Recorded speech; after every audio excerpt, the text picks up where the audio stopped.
The Washington Capitals have finally defeated the Pittsburgh Penguins to move past the second round of the playoffs. In today's video, we're going to do a series recap and discuss what went well for the Capitals and why the Penguins fell short. And that's coming up next.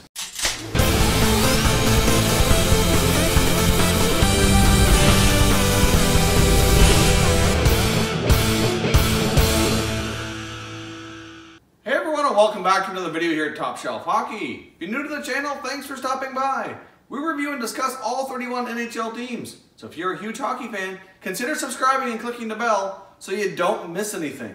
So we won't be getting a Pittsburgh Penguins repeat this year. After all, the Washington Capitals have finally got the monkey off their back and they've defeated the Pittsburgh Penguins in Game 6 to win the series 4-2 and eliminate the Penguins from the 2018 Stanley Cup Playoffs. Now, I know that's something that a lot of you probably didn't expect to hear any of us say this year. I know most of you, like myself, was kind of doubted the fact that the Capitals could get over the hump. Although I will go on record here to remind you that when we did the NHL Bracket Challenge and when we did our Round 2 and Round 1 predictions here, I did say this was going to be the year that the Washington Capitals were going to get over the hump, run into the Penguins again in Round 2, and actually get the job done. So they actually proved me right. I also went on record to say when I made that video that if there was anything I had wrong, that I had the least amount of faith in that prediction because of past history.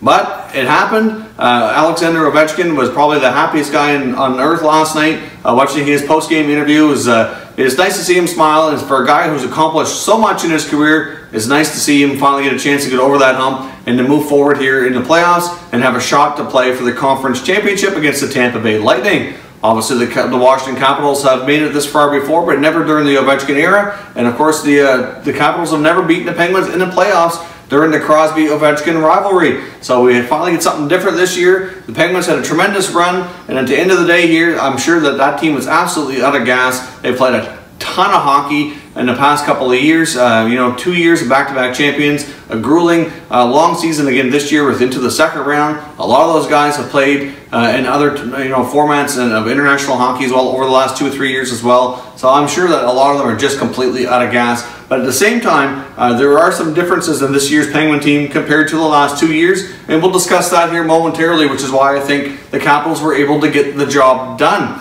So let's take a look at how this series went. Obviously, the first game, the Penguins won the game 3-2. It was a game where the Capitals went into the third period with the lead. Everything was looking pretty solid, but the Capitals gave up a couple of quick ones to the Penguins in the third period and ended up with a late goal, dropping the first game. Penguins take the game 3-2. Now in Game 2, we saw the Capitals come back with a 4-1 victory. Obviously, one of those goals was an empty net goal. It was 3-1 going in late in the third. The Penguins tried to push back, but the Capitals hung on for the victory. Game 3, we saw a 4-3 Capitals victory. Game 4, there was a 3-1 Penguins victory to tie this all up at 2. So after 4 games, we were split 2-2. Looked like it was going to go, obviously, at least 6, if not 7 games. Game 5, we had a 6-3 Capitals victory. Now that game was not as bad as it sounds. If you didn't see that, the Capitals scored 2 empty net goals in that game. It was 4-3, getting late into the third period. When the Penguins pulled their goalie and the Capitals ended up scoring 1 empty netter, they pulled the goalie again, tried to get it back, couldn't get it done. Capitals got a second empty netter to seal it up with a 6-3 win. And of course, last night's overtime thriller. Game 6 was very fun to watch. It was very close. Both goalies played a pretty solid game. 2-1 overtime victory of Evgeny Kuznetsov with the big overtime winning goal and a breakaway from a pass from Alex Ovechkin. How fitting that Alex Ovechkin was at least involved with the goal to get them over the hump, but it was a tremendous goal by Kuznetsov. You can't help but love the Kuznetsov goal celebration he's been using lately. I'm not sure. I think some people are saying it's called the albatross, some saying it's called the bird. Either way, it was to get the wings going. It's a lot of fun to watch. My opinion, definitely one of the better, if not the best, goal celebration right now, at least in the NHL. It's fun to watch. It was nice to see the Capitals get over the hump. And from my perspective, as just a general hockey fan, it will be nice to see a different team be champions this year. Penguins have had a great run, ton of respect for them. They've accomplished so much, and they'll be back next year better than ever as well. Most of their team will remain intact. Unlike last year when we knew there was going to be a ton of turnover, there shouldn't be that level of turnover at least this year. So they're still going to be a competitive team for a long time, and they're going to be a threat to win the championship for a number of years yet. I mean, they've still got a lot of their top players are still relatively young, and after having an off season here to rest and recuperate, I'm sure they'll be back stronger than ever next year. So congratulations to the Penguins on a long run and reign as a league champions. But I guess it's going to have somebody new this year. Obviously, we don't know the final participant in the Final Four yet, but between the Predators and Jets, but either way, regardless of who wins that series, you throw in Vegas, you throw in Washington, and throw in Tampa. I mean, the only team out of that group that's won the Cup before was Tampa, and it was a long time ago. So at least we're going to get to see something different this year. And if Nashville were to end up beating the Jets, then all 4 division winners will end up being the Final Four teams in the playoffs as well, which is something that we haven't seen very often in recent years either. So either way, let's take a recap here. Some of the more, we went through all the scores of the game. Let's kind of recap the statistics here to take a look and break this down as to how the Capitals got the job done. Take a look at special teams. The Capitals ended up with a 22.5% on the power play, which is pretty solid, but the Penguins were better at 26.2%. Take a look at the PK. The Capitals had an 80.3%, which is pretty good. You know, the whole idea, if you take your PK and your power play, sum it up, you want to have it equal more than 100% to say your special teams are being successful. Obviously, that's the case. 80.3 and 22.5 would obviously come to 102.8, so that's pretty solid. Penguins ended up with an even 80% on the PK, and as I mentioned, 26.2 on the power play, so they have an even better rating. I mean, that's 106.2, so I mean, technically you could argue here, obviously based on these stats, the Penguins won the special teams battle.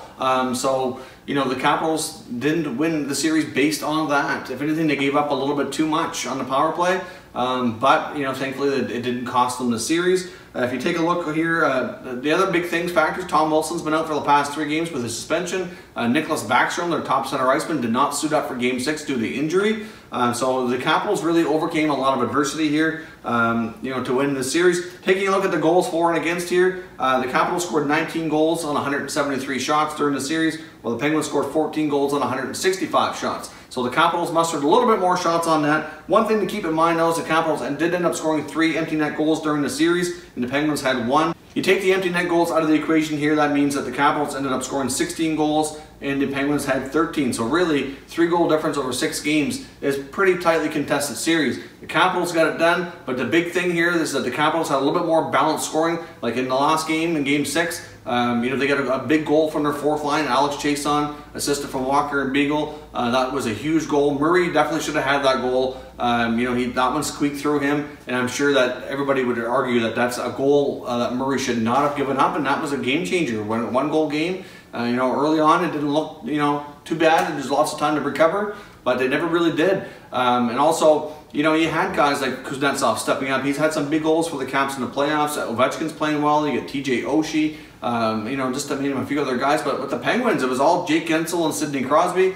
Malkin had pretty decent statistics throughout the playoffs. Obviously, you know, you want to see guys like Derek Brassard, who they picked up at the trade deadline, didn't really have a great playoff. Like, he really was even non-existent. A lot of games I watched him, like, you never hear his name called by the announcers because he wasn't doing anything. Even Phil Kessel was like a ghost. You had barely seen him. I think he had 1 goal in the playoffs. He did have some bunch of assists, which came mostly earlier in the first series, but still, like, you know, Kessel didn't have a great playoff. Brassard, you know, was known as a playoff performer, big game brass as they call him. Really, it was kind of, you know, non-existent, non-factor for the most part. They just don't have the depth that they've had before. You know, even though in the regular season their depth often looked good this year, but they're just not as deep a team. And on the winning goal on defense, their D is definitely not as strong as before. You had, I think it was Alexiak, I believe, was the D that pinched and got caught, and that, you know, then that allowed Kuznetsov to get right down the middle and beat the D for a wide open breakaway shot at Murray, and he put it in 5-hole right along the ice. So I mean, that was definitely a mistake on the D's part to pinch when the Penguins entered the zone but did not have strong possession, so the D should have never pinched, but they did, and that caused the going back the other way and give up you know, the wide open chance for the winning goal. So Kuznetsov took full advantage. And good on him and good on the Capitals for doing so in Penguins territory at that. So it was a huge game, big monkey off the back for Ovechkin and the Capitals. So now they'll face the Tampa Bay Lightning in the Eastern Conference Final. Should be a fun matchup for sure. But like I said, in my opinion, the Penguins just did not get the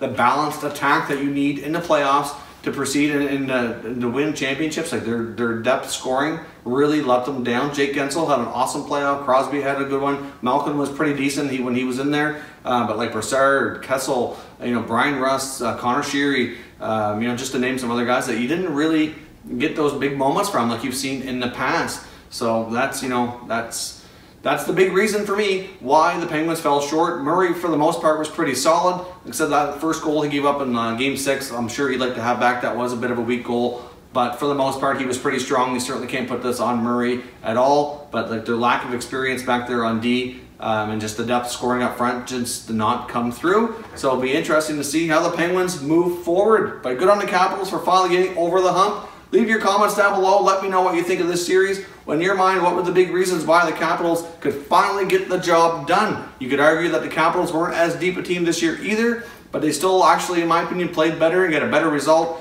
So it's not always about the names on the lineup card. It's how they play at the end of the day. And their lower third and fourth line guys, even though on paper might not look as deep as the past, they came through for them when it mattered most, and that's what counts in the playoffs. Don't forget as well, today's going to be the last day for the 1,000 subscriber giveaway. We're going to be closing off the comments on that video this evening. So if you haven't done so already, you want to enter that contest, please go ahead and do so. So that'll be open, like I said, until this evening, and then we'll be doing the draw, and that video will be posted with the winner in the next 24 to 48 hours. If you haven't done so already, consider following us on Twitter. You're going to find our Twitter handle on the screen right here. We're very active on Twitter. We love engaging in hockey conversations with all of our viewers, so check that out if you're on Twitter. If you're new to the channel, consider subscribing. We cover all 31 teams. Plenty of content here for all hockey fans to enjoy, and there's going to be plenty of videos coming here moving forward as we recap the rest of these playoffs. Thank you very much for watching, everybody. We'll catch you next time.